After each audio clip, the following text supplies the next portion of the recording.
नमस्कार सभी को। मेरा नाम देवम त्रिपाठी है। मैं इरमा का छात्र हूँ और आज हमने एक श्रृंखला शुरू की है जिसका नाम है नो योर प्रोफेसर। सो आज के दौर में जब इंफॉर्मेशन इम्पार्ट करना बहुत आसान हो गया है, नॉलेज गैदर करना उतना ही मुश्किल है। और अगर हमें डिफ्रेंशिएट करना हो इंफॉर्मेशन और नॉलेज को, तो संस्कृत का एक श्लोक है कि विद्या ददाति विनयम विनयात आति पात्रता। विद्या से आपको शीलता मिलती है और वही शील आपको योगी बनाता है। तो इस श्रृंखला को शुरू करने का हमारा दो मेन कारण है। पहला तो ये कि क्या क्लासरूम के बाहर भी हम अपने प्रोफेसर्स को जान सकते हैं क्या? 1.5 घंटे तक ही सीमित रखना, मेरे ख्याल से क्लासरूम के बाहर ही टीचर और स्टूडेंट का जो रिश्ता है वो रिलेशन वो डेवलप होना चाहिए। और दूसरा, आज जब समय का इतना अभाव है लोगों के बीच में, तो ये एक अच्छा माध्यम हो सकता है जो हमसे जुड़े लोग हैं उनको जानना। सो आज हमें बहुत खुशी है कि जो आज हम जब शुरुआत करने जा रहे हैं श्रृंखला की, तो हमारे साथ प्रोफेसर परेश भट्ट सर हैं। सर ने हमें कॉस्ट अकाउंटिंग पढ़ाई है। We all are very aware of उनकी teaching skills, understanding of the subject, but बहुत ही कम लोगों को मालूम होगा कि सर का एक बहुत ही पोएटिक साइड भी है जो आज हम थोड़ा अनकवर करने वाले हैं। ऑल्सो हम सर को और बेहतर तरीके से जानने की कोशिश करेंगे सर के माध्यम से। Thank you so much sir अपना टाइम हमें देने के लिए। Thank you. और हमारे साथ जुड़ने के लिए मैं चाहूँगा सर आप ये प्लीज़ करें। सर आप ऑडियंस को अपने पर्सनल और एजुकेशन बैकग्राउंड के बारे में थोड़ा बता सकते हैं? ऑडियंस को मैं नमस्कार करता हूँ और इस क्लब को और इस श्रृंखला को चलाने वाले जो भी मेरे छात्र साथी हैं उनको अभिनंदन देता हूँ कि उन्होंने इस तरह की पेशकश की है जिससे कि बहुत ही महत्वपूर्ण मुद्दा जो इंफॉर्मेशन और नॉलेज के बीच का डिफरेंस है इसको समझने में काफ़ी मददगार साबित हो सकता है। यहाँ तक मुझे प्रश्न पूछा गया है मेरे पर्सनल बैकग्राउंड का और उसके बाद के प्रोफेशनल कैरियर का। तो पर्सनल बैकग्राउंड में मैं कह सकता हूँ कि सन 1958 में वडोदरा में जन्म हुआ। 3 महीने बाद इंदौर गया जहाँ पर मेरी परवरिश हुई। पूरा क्वालिफिकेशन वहीं लिया। उसके बाद 15 वर्ष तक वहाँ पर मैंने नौकरी की इंडस्ट्री में। सन 1991 में मैं गुजरात वापस आया। अंकलेश्वर में वापस इंडस्ट्री ज्वाइन की। 2007 तक मैंने इंडस्ट्री में काम किया। तो इस तरह से कह सकता हूँ कि 1982 से 2007 यानी 25 वर्ष मैंने उद्योग की सेवा की, जिसमें कई तरह के उद्योग थे। शुरुआत मैंने टेक्सटाइल्स से की, उसके बाद इलेक्ट्रॉनिक्स, केमिकल्स, फार्मास्यूटिकल्स, फूड और ऑटोमोबाइल्स जैसी कंपनीज के साथ में काम किया। लेकिन एक बात हमेशा से मेरे मन में थी कि मुझे जो सीखा है उसे बांटना है। और मेरा ये विश्वास है कि जब मैनेजमेंट के स्टूडेंट्स के साथ मैं कोई बात करूं मैनेजमेंट के ऊपर, और यदि उस तरह का मैनेजमेंट मैंने स्वयं किया हुआ है, तो वो बात कुछ अलग होगी, उस बात में कोई दम होगा। और ईश्वर की कृपा से मुझे ये दोनों संयोग प्राप्त हुए कि मैं उद्योग में काम करके शिक्षण क्षेत्र में आया और मैनेजमेंट के जो गुर मैंने वहाँ सीखे थे वो यहाँ छात्रों के साथ बांटने में मुझे अपने जीवन की सार्थकता लगी। तो ये मेरा पर्सनल और प्रोफेशनल बैकग्राउंड है। जहाँ तक क्वालिफिकेशन का सवाल है तो मास्टर ऑफ कॉमर्स किया, बैचलर ऑफ लॉ किया, फिर institute of cost accountants of India का फेलो मेंबर हूँ। Certified institute certified management accountants US का मेंबर हूँ और institute of social auditors of India का भी मेंबर हूँ, जिसका as a social auditor certification मेरे पास प्राप्त हुआ है। अब क्योंकि सुपर एन्यूएशन की तरफ आगे बढ़ रहा हूँ, तो उसके बाद मेरा विचार यही है कि एज ए कॉस्ट अकाउंटेंट और as an auditor, as a social auditor, फिर वापस उद्योग और सोशल सेक्टर की संस्थाओं की सेवा करूँ। Thank you so much. Sir, आपने इतना कुछ किया है, मतलब आपने वो डिग्री या वो सर्टिफिकेट्स आपने अपने नाम किए हैं, जो कि बहुत मुश्किल है। आपका एक्सपीरियंस टीचिंग में कैसा रहा सर? टीचिंग, कई लोग बहुत इसको सिंपल जॉब मानते हैं, कई लोग इसे बहुत ही, आज के दौर में टीचर को वो वैल्यू समाज नहीं देता जो देनी चाहिए। आपका क्या राय है सर? और हम कैसे टीचर और स्टूडेंट रिलेशनशिप को और बेटर बना सकते हैं? मेरी व्यक्तिगत राय है कि दुनिया झुकती है, झुकाने वाला चाहिए। जहाँ तक एक टीचर को उसके ड्यू रिस्पेक्ट नहीं मिलने वाली बात है, तो कहीं ना कहीं टीचर को भी ये देखना होता है कि उसका जो प्रदान है, उसकी जो गुणवत्ता है, उसका जो लगाव है, वो उस स्तर का है जिसकी आवश्यकता है, जिसकी अपेक्षा है। और यदि वो है तो फिर वो ड्यू रिस्पेक्ट नहीं मिलने का कोई प्रश्न ही नहीं उठता। यदि ऐसा हो रहा है तो अंतर्मन को खंगालने की बहुत ज़रूरत है, ऐसा मेरा मानना है।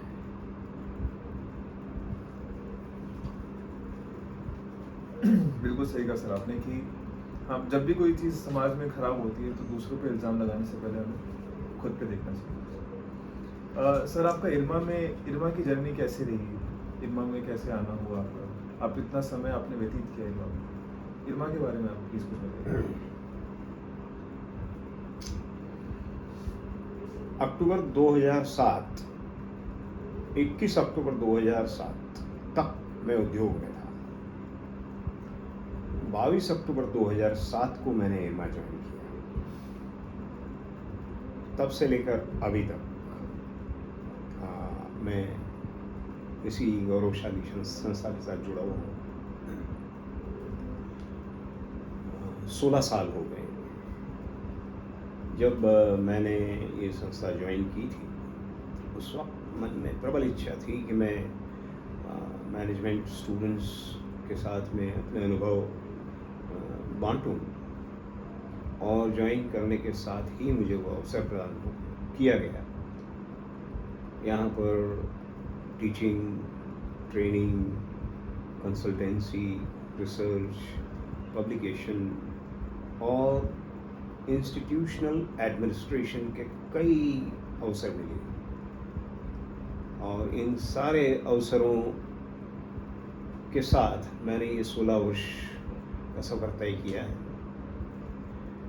एक शब्द में कहूँ तो मैं अपने आप को भाग्यशाली मानता हूँ कि मैंने ये संस्था ज्वाइन करने का निर्णय लिया था, और आगे भी यदि ईश्वर ने मुझे मौका दिया इस संस्था की सेवा करने का, तो बिना किसी अपेक्षा के भी इस संस्था की सेवा के लिए मैं तत्पर रहूँगा।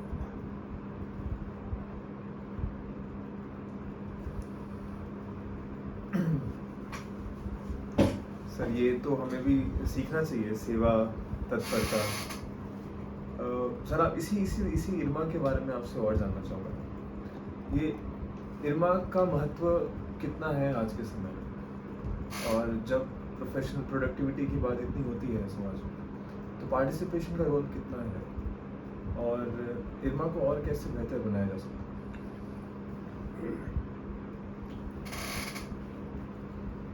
जहाँ तक इरमा का सवाल है, मेरा ये दृढ़ विश्वास है और वो अनुभव सिद्ध विश्वास है कि इस तरह की संस्थाएं सब जगह नहीं होती,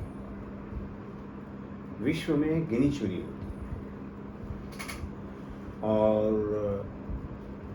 रूरल मैनेजमेंट के क्षेत्र में ये संस्था खोलने का जिस दिन विचार आया था डॉक्टर कुरियन साहब के दिमाग में, मेरे ख्याल में वो दिन इतिहास का स्वर्णिम दिन था और उन्होंने उस विचार को अमली जामा पहनाकर न सिर्फ अपनी आत्मसंतुष्टि हासिल की, बट समाज के लिए एक ऐसी संस्था का निर्माण किया कि जिससे ज्ञान की जो ज्योत जली वो हमेशा जलती रहेगी। इस संस्था के स्तर के बारे में सभी लोग विज्ञ हैं, इसके बारे में कुछ भी कहना सूर्य को रोशनी दिखाने के बराबर है। लेकिन इतना कहूँगा कि विश्व के विकासशील और विकसित देश भी इस संस्था के आगे नतमस्तक हैं और जिसके कई कारण हैं। संस्था का इंफ्रास्ट्रक्चर तो अद्यतन हो ही रहा है, लेकिन अगर उस बात को ध्यान में ना भी रखा जाए तब भी संस्था का जो मिशन है, जो विजन से ये संस्था खुली, जो मिशन के लिए ये संस्था चल रही है, वो अपने आप में यूनिक ऑब्जेक्टिव्स हैं और वो unique objectives main stream management institutes के अंदर देखने को नहीं मिलते हैं। जबकि सत्य ये है कि देश का मेजॉरिटी हिस्सा गांव में बसता है। देश की जो एसेट्स हैं उसका बहुत बड़ा भाग गांव में है, रूरल क्षेत्रों में है जो अविकसित अर्धविकसित हैं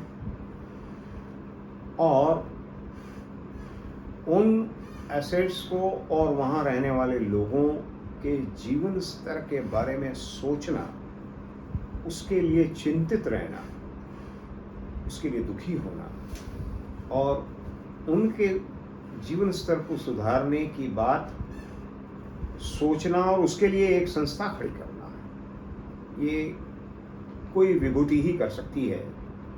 और उसके बाद उस संस्था से जुड़े रहना, ये उन तमाम लोगों की आस्था का परिणाम है कि इरमा अनवरत रूप से आज चल ही नहीं रही, बल्कि सभी जगह उसने अपनी प्रतिष्ठा कभी फैलाई ही है, कभी गिरने नहीं दी है। और जहाँ तक अभ्यासक्रम के स्तर का सवाल है, तो यहाँ पर जो प्रोफेसर्स हैं वो भी विश्व स्तरीय संस्थाओं से शिक्षण और प्रशिक्षण प्राप्त करके आए हुए लोग हैं, जो न सिर्फ टीचिंग ट्रेनिंग लेकिन एडवाइजरी रोल और रिसर्च के क्षेत्र के अंदर भी काफ़ी बड़ा नाम रखते हैं। भारत सरकार का नीति आयोग, राज्य सरकारें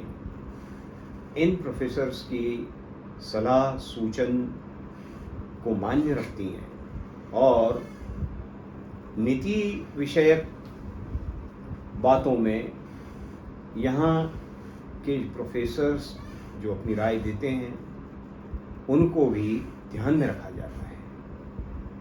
रूरल मैनेजमेंट के अंदर भारत में इसकी बराबरी की कोई संस्था नहीं है और भी अन्य विकासशील देशों के अंदर लोग इरमा की तरफ देखते हैं।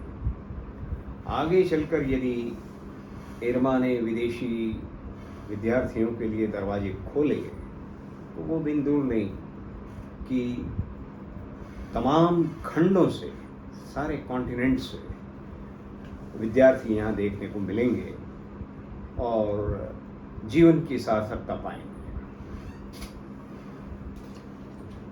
बहुत बहुत धन्यवाद सर। मेनली यही हमें बाकी मैनेजमेंट कॉलेज से अलग बनाती है कि हम अपने से लेस फॉर्चुनेट, लेस प्रिविलेज लोगों के बारे में सोचना सिखाया जाता है, एंड हमें बहुत प्राउड और गौरवान्वित फील करना चाहिए इस बारे में। सर अभी उस चीज़ के बारे में चर्चा करना चाहते हैं जिस पे हमने शुरू किया था, आपकी पोएटिक जर्नी। और हम जैसे ये जो अभी करंट बैचेस हैं शायद उतना नहीं जानकारी है उसको होगा, बट जो पुराने बैचेस हैं उनको बहुत अच्छे से पता होगा। तो थोड़ा आप अपनी पोएटिक जर्नी के बारे में कैसे शुरू किया, पहले आप थोड़ा उस पर थोड़ा विस्तार से बताइए कि कहाँ से ये कविता लिखना शुरू हुआ आपके, और कैसे आपको कविता लिखकर आपको कैसा फील होता है, या कैसा, क्या आपके विचार हैं इस पर?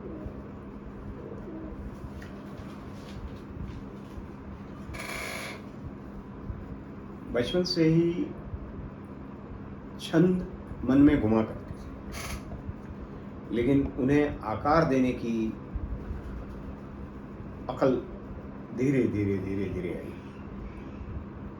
अभी भी पूरी तो नहीं आई है, सीख ही रहा हूँ और हमेशा ही सीखता रहूँगा। जब हायर सेकेंडरी पास की और कॉलेज में आया, उस समय बदला सा परिदृश्य था। काफ़ी विचार उमड़ते थे, उनको अभिव्यक्त करने की सबकी अपने अपने अलग तरीके होते हैं। मेरे मन ने पता नहीं किस समय ये तरीका अपनाया कि गद्य की जगह पद्य की तरफ मेरा मन अपने आप ढल गया और उसमें से छंद उत्पन्न होने लगे, कविताएं बनने लगी। फिर प्रास का निर्माण हुआ, उसके अंदर सुधार हुए। कई सुधीजनों से मैंने सलाह ली और उनकी बातों को ध्यान में रखा, सुधार किया, व्याकरण का अभ्यास किया। भाषा का अभ्यास मुझे शुरू से ही काफ़ी अच्छा लगता था। तो ये सब का संयोग ऐसा रहा कि जिसने फिर एहसास दिलाया कि मन में उठने वाले विचार और तरंगों को इस शैली में भी ढाला जा सकता है। शर्त सिर्फ इतनी होनी चाहिए कि वो सरल भाषा में हो, ताकि वो सुनने वालों को छू सके। तो बस ये सब चीज़ों को ध्यान में रखते हुए मेरी जर्नी, मैं कहूँगा 1976 से चल रही है। हिंदी में करीब 60 कविताओं को लिख चुका हूँ। गुजराती में भी करीब 50-60 कविताएं लिखी गई, अंग्रेजी में भी होंगी कुछ, और इन कविताओं का प्रकाशन भी हुआ है और लोगों ने काफ़ी पसंद भी किया है। तो जहाँ तक इनको लिखने के समय या परिवेश या उचित वातावरण का प्रश्न है, तो ऐसा कुछ होता नहीं है। ये कभी भी कोई विचार स्फुरित हो सकता है और उसका शुरुआत का मुखड़ा बन सकता है। उसको आगे बढ़ाने में ज़रूर कभी कभी समय लग जाता है, लेकिन विचार का स्फुरित होना और उसकी शुरुआत हो जाना 2 लाइन या 4 लाइन से, ये तुरंत होता है। कई बार ऐसा भी होता है कि एक विषय के ऊपर एक विचार आया और उस पर कुछ लाइनें बनी, वो आगे नहीं बढ़ रहा है, उचित शब्द नहीं मिल पा रहे हैं, उतने में कोई दूसरा विचार आता है और उस पर कुछ अलग लाइन बनती है, विषय अलग रहता है। कभी कभी तीसरा विचार भी आता है और उस पर लाइनें बन जाती, तो 3 अधूरी कविताएं एक साथ चलती हैं। ऐसा भी है, ऐसा भी होता है कि विचार आया और बैठ के 15 मिनट, 10 मिनट, 15 मिनट, आधे घंटे के अंदर एक कविता पूरी हो गई और उसके बाद में 3 महीने तक कोई दूसरा विचार नहीं आया। कई बार ऐसा होता है कि 1 महीने में 4 भी बन गए। तो निश्चित कुछ भी नहीं है। बस मैंने एक चीज़ देखी कि यदि सरल भाव से हृदय को समाज के साथ जोड़ के चलें और उसमें ईश्वर की कृपा से यदि पद्य का सहारा हो तो कविताएं बनना बहुत आसान है। आप बोलते भी हैं तो सर ऐसे लग रहा है कि आप कविता ही गा रहे हैं, कविता ही कह रहे हैं। कविता का प्रभाव भी बहुत ज़्यादा होता है। कितने कविताओं ने तो कितने रिवॉल्यूशंस को जन्म दिए, कितने प्रेम गीत, कितने भक्ति मोमेंट आपकी कविता में ही लिप्त हैं। और जिस समाज में कविता को बहुत ज़्यादा प्रोत्साहन मिलता है, वो समाज बहुत सरल होता है। वो इतना कॉम्प्लेक्स कविता बहुत ही कॉम्प्लेक्स चीज़ों को बहुत सरल तरीके से बताती है। तो अभी सर हम जानना चाहेंगे आपकी पसंदीदा कविता कौन सी है, और अगर आप उसका नरेशन करें हमारे दर्शकों के लिए तो हम लोग को बहुत अच्छा लगेगा सर। मैं ये लगा देता हूँ ताकि आपको आसानी हो।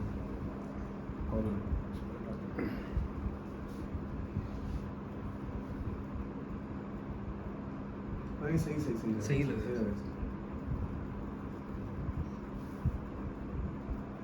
हाँ हाँ सर।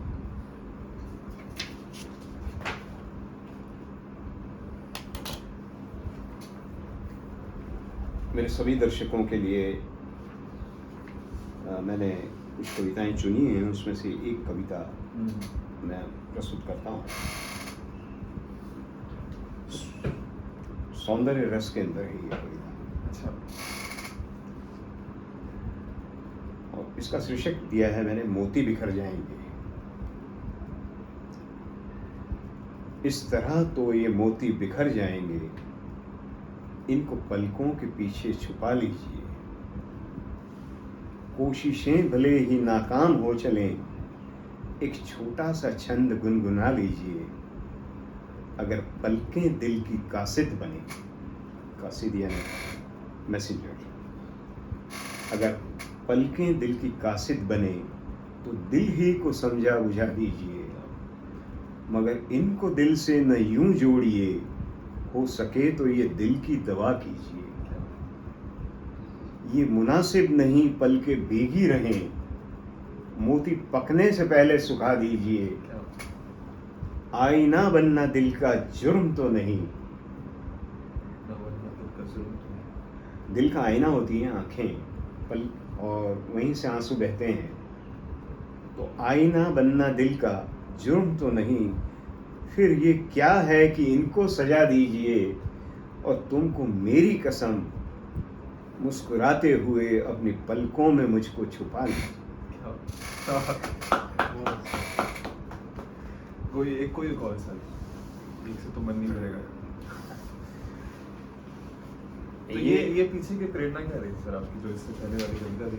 हाँ, इसकी प्रेरणा कहाँ से आई आपको? ये मोती बिखर जाएंगे, मैंने किसी की आंख में आंसू देखे थे और उसके पीछे के कारण भी मुझे मालूम थे। मेरा कोई बहुत नज़दीक का अपना नहीं था, लेकिन वो आंसू मुझे छू गए और इस पर ये कविता बनी। तो उसकी प्रेरणा मैंने उसकी आंखों के आंसू देखकर ही ली थी।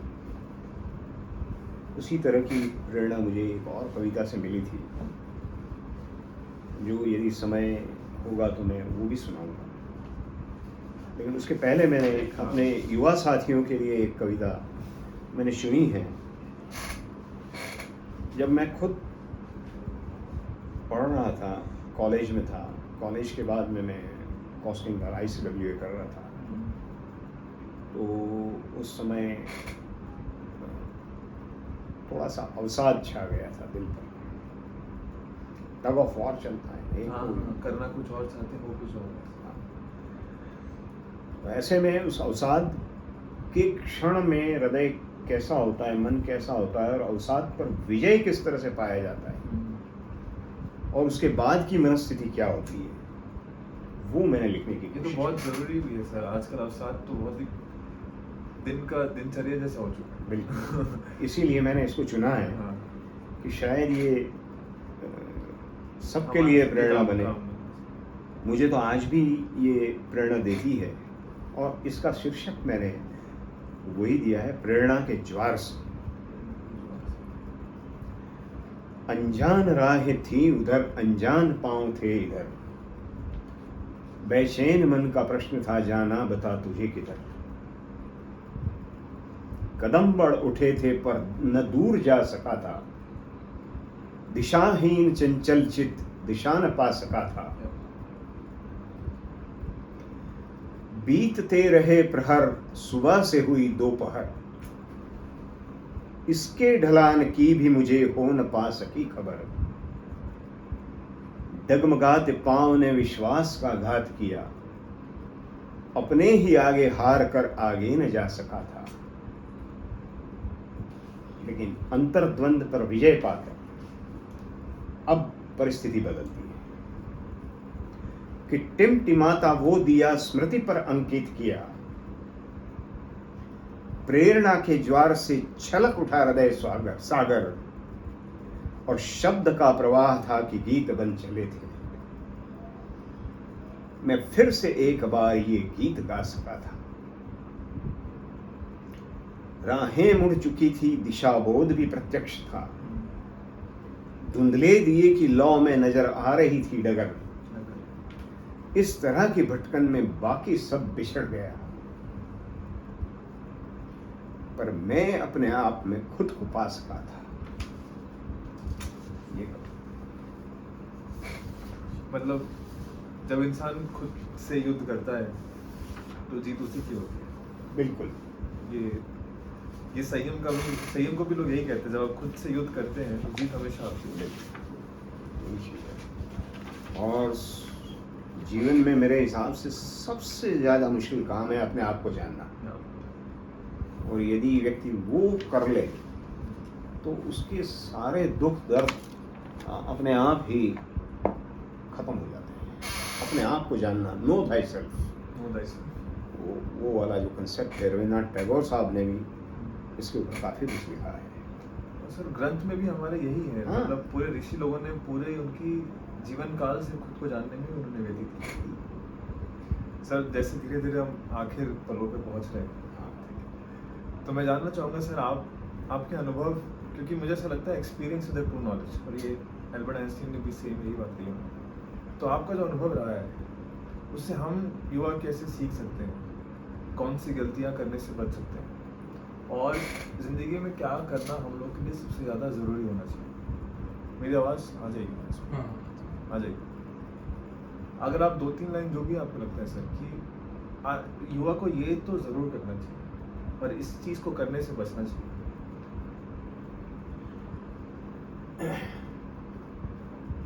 मैंने जो जीवन में अनुभव किया, धूप छाँव देखी, उनके सुधार किए, और उसके जो परिणाम मिले उन अनुभव के आधार पर मैं ये कह सकता हूँ कि युवाओं में बहुत स्ट्रेस है। वो स्ट्रेस दौड़ की वजह से है, और दौड़ अंतहीन।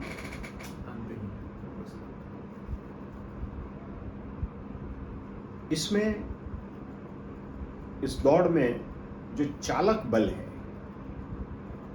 वो अपने उद्देश्यों को प्राप्त करने के लिए दौड़ने से ज्यादा तुलना करके दौड़ना, ये सबसे बड़े दुख का कारण है। कंपेयरनेस, कॉम्पिटिटिवनेस। व्यक्ति यदि ये निश्चित कर लेवे उसे क्या चाहिए और उसको प्राप्त करने के लिए वो परिश्रम करे, तो उसे वो प्राप्त तो होगा ही, और यदि प्राप्त नहीं भी हुआ तो भी उसने जो परिश्रम करके उस प्राप्ति के लिए सफ़र किया है, सफ़र यानी जर्नी की है, उसका भी एक आनंद उसको मिलेगा। दुख कहीं नहीं आएगा। लेकिन यदि तुलना की तो उसके उद्देश्य मिल जाने के बाद भी उसके हाथ रीते रह जाएंगे, क्योंकि दौड़ में कई और लोग भी आगे दौड़ते हुए नजर आएंगे।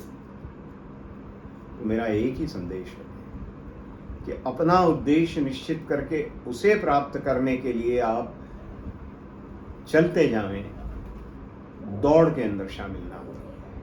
बस, क्योंकि किसी भी व्यक्ति के जीवन का उद्देश्य होता है सुखी होना। चाहे वो एक रास्ते पर जाकर सुखी हुए, चाहे दूसरे रास्ते पर जाकर सुखी हुए, चाहे धीरे चल के सुखी हुए, चाहे जल्दी चल के सुखी हुए, यदि उसे अपने कार्य से सुख मिलता है तो ही वो कार्य करे, उस तरीके से कार्य करे। लेकिन देखा देखी ना करे, अन्यथा वो दुख की संसार में दवा नहीं। बस मैं इतना ही कहना चाहूँ।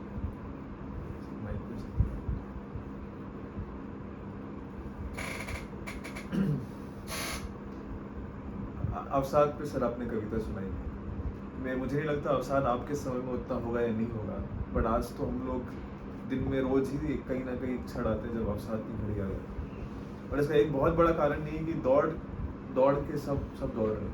क्यों दौड़ रहे हैं किसको नहीं पता, सही कहाँ तक के लिए दौड़ रहे हैं ये भी हम नहीं जानते, बस दौड़ रहे हैं क्योंकि सामने वाला दौड़ रहा है। तो बहुत बिल्कुल सही कह रहे हैं सर, अगर सब खुश हैं तो फिर सब खुश हैं, लेकिन आप दुखी हैं क्योंकि सामने वाला खुश है तो फिर सब दुखी। बिल्कुल सही। और अगर हम ये सीख जाते हैं, सबकी अपनी जर्नी, सबकी अपनी स्टोरी होगी, तो कहानी जोड़ती है। प्रश्न ये है कि हम सब सुखी होना चाहते हैं और हम काम दुखी होने का करते हैं। हम सब अपना कर्तव्य निभाते हैं, जो काम हमें सौंपा गया है वो हम करते हैं। विद्यार्थी को पढ़ने का काम है तो वो पढ़ता ही है, लेकिन उसे जो कुछ भी उसने चाहा था मिल जाए तब भी उसे संतुष्टि नहीं है, क्योंकि किसी और को ज़्यादा मिला। सिर्फ विद्यार्थी की बात नहीं है, समाज के हर तबके के अंदर, हर स्तर पे, हर उम्र के व्यक्ति के साथ यही बात है। इस स्ट्रेस से बचना जरूरी है, और ये सिर्फ हमारे ही हाथ में है, और ये लाइलाज नहीं। यदि हम नक्की कर लें तो ये संभव है। और अंत में आदमी दौड़ के जब थकता है तो यही ज्ञान उसको प्राप्त होता है कि मैं इस तरह से क्यों दौड़ा, मेरी अनिच्छा से क्यों दौड़ा, मैं इच्छा से क्यों नहीं दौड़ा। बस यही एक बात है जो ध्यान में रखें तो काफ़ी तकलीफों के हल हैं। भारतीय समाज में हमेशा से गुरु को माता पिता या भगवान का दर्जा दिया जाता है, और ऐसा नहीं है, हम अपने बड़ों को भी उतना ही दर्जा देते हैं, क्योंकि उनके पास वो होता है जो हमारे पास नहीं होता, और वो है अनुभव। सर ने हमारे साथ अपना अनुभव साझा किया, अपने इतने व्यस्तता के बावजूद हमें समय दिया। सर ने बहुत ही कामनेस, क्योंकि हमारी ये पहली वीडियो है तो गलती भी हमसे बहुत हुई है, और सर ने बहुत ही कामनेस के तरीके से हमें सपोर्ट किया। सर आपका आशीर्वाद हमें चाहिए होगा। हमारा आशीर्वाद हमेशा आपके साथ में रहेगा, सभी विद्यार्थियों के साथ में रहेगा, और सारे दर्शकों को मैं नमन करता हूँ। बहुत बहुत धन्यवाद सर। इस वीडियो के माध्यम से बस हम इतना ही बताना चाह रहे थे कि अगर हम अपने बड़ों से उनके अनुभव को जितना जल्दी सीख लें, उतना ही हम बेहतरी को प्राप्त कर सकते हैं। यहाँ तक हमारे साथ जुड़ने के लिए, इतना सुनने के लिए, सर की कविता का आप पर एक अच्छा असर हो, सर के अनुभव का आप पर अच्छा असर हो, इतना हम चाहेंगे।